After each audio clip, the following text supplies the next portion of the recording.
दोस्तों 1 मिनट की छोटी सी कहानी आपको अच्छा सा संदेश देती। कहानी छोटी है लेकिन सीख इसकी बहुत बड़ी है।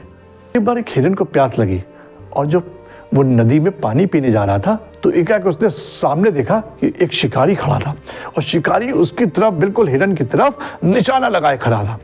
अब हिरन तो बड़ा घबरा गया, उसको लगा उसकी मौत तो निश्चित है। वो भागने की सोच ही रहा था और सोचते सोचते उसने जब अपने राइट देखा, दाहिनी तरफ देखा, तो उसको ये लगा कि अरे सामने तो शेर है। सामने उसको एक शेर दिखाई दिया।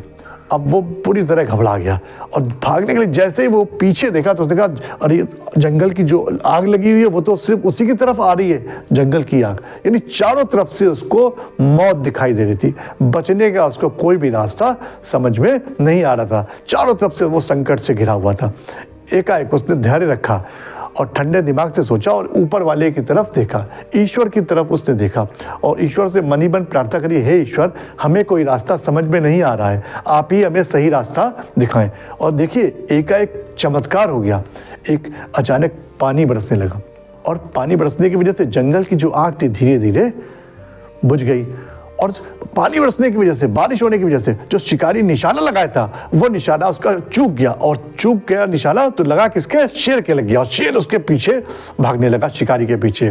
जब हिरन पानी पी चुका, उसने जब सामने देखा, अगल बगल देखा तो कोई भी नहीं था, अर्थात उसकी जान बच चुकी थी। तो दोस्तों मुश्किल में घबराने से कुछ नहीं होगा, घबराने से आप और परेशानी ही होंगे।